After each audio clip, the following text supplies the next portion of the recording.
जी, कैसे हो आप? आई होप आप लोग ठीक होंगे, बेहतर होंगे, मस्त होंगे और अपनी स्टडी अच्छे से कर रहे होंगे। तो आज मैंने विलियम शेक्सपियर का जो पीवाईक्यू है 2021 का पूरा रट्टा मार लिया है।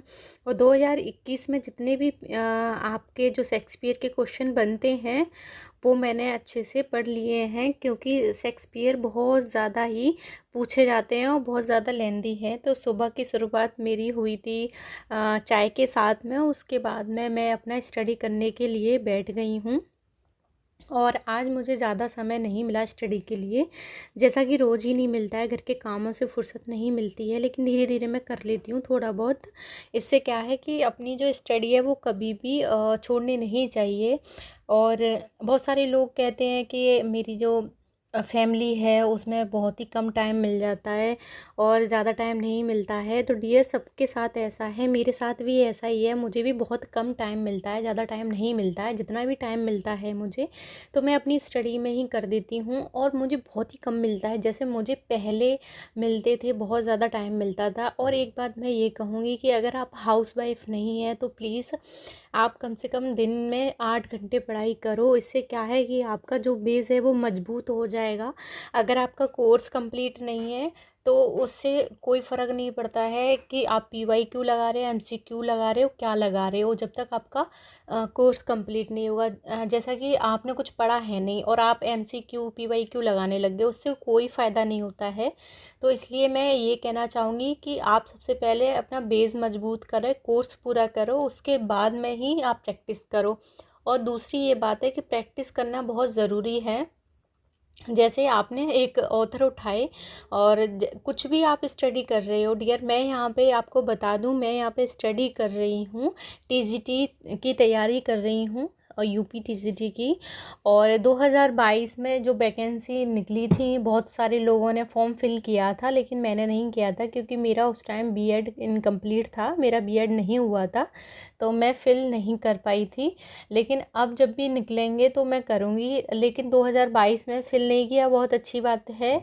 और दूसरी बात यह है कि अभी तक वो एग्ज़ाम भी नहीं हुआ। कितने साल हो गए, 2 साल से होने जा रहे हैं, 2 साल आई थिंक हो गए हैं, लेकिन उसकी एग्ज़ाम की खबर नहीं आई है अभी तक। लेकिन न्यूज़पेपर में रोज़ आर्टिकल आता है, रोज़ कुछ ना कुछ आता ही रहता है कि कल मतलब 1 महीने बाद, 2 महीने बाद एग्ज़ाम होगा।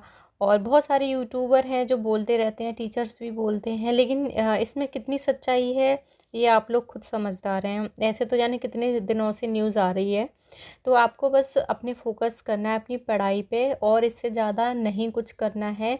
देखो डियर, मैं बहुत सारे लोगों, मेरी खुद की कंडीशन ठीक नहीं है, बहुत सारे लोग मुझे डिमोटिवेट करते रहते हैं, लेकिन मैं इग्नोर मारती हूँ। ये कहते हैं ना कि सबसे बड़ा रोग क्या कहेंगे लोग, तो मेरे साथ भी ऐसा ही है। मैं सबको इग्नोर नहीं मार सकती हूँ और सबके साथ ऐसा होता है, लेकिन कुछ लोगों को जवाब देना होता है, कुछ लोगों को जवाब नहीं दे पाती हूँ क्योंकि वो बड़े होते हैं।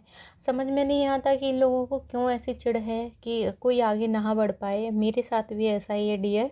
और घर के कामों से मुझे कभी छुट्टी नहीं मिलती है, कुछ ना कुछ लगा ही रहता है। हाउसवाइफ की कभी कोई छुट्टी नहीं होती। अगर कोई बाहर जॉब कर रहा होता है उसको भी संडे की छुट्टी मिल जाती है, बट हाउसवाइफ को और मदर को कोई छुट्टी नहीं मिलती है। और दिन के 24 घंटे वो काम करती रहती है, कभी किचन में, कभी कुछ में। अभी मेरी बेटी सो गई है तो उसके बाद में ही मैं अपनी स्टडी कर रही हूँ। जब वो जाग जाएगी तो मैं नहीं कर पाती हूँ। तो जितना भी है मैं जल्दी जल्दी से कर लेती हूँ और मुझे बहुत जल्दी होती है। कभी कभी मेरे दिमाग में तो घुसता ही नहीं है, जल्दी जल्दी शैतान का काम होता है डियर, तो मेरे भी माइंड में नहीं घुसता है। मैं आपसे बस इतना ही कहूँगी कि आप पहले अपना कोर्स पूरा करो, उसके बाद में स्टडी करो। और इससे क्या आप ही को बेनिफिट होगा। जब तक आप प्रैक्टिस चाहे जितनी मर्जी कर लो, जब तक आपका बेस कंप्लीट नहीं होगा उससे कोई फ़ायदा नहीं होगा। तो सबसे पहले आपने जो भी स्टडी किया है आप उसको कंप्लीट करो। और प्लीज़ आपसे रिक्वेस्ट है कि वीडियो को लाइक करना, चैनल को सब्सक्राइब करके जाना। चलिए मिलते हैं नेक्स्ट वीडियो में, बाय बाय।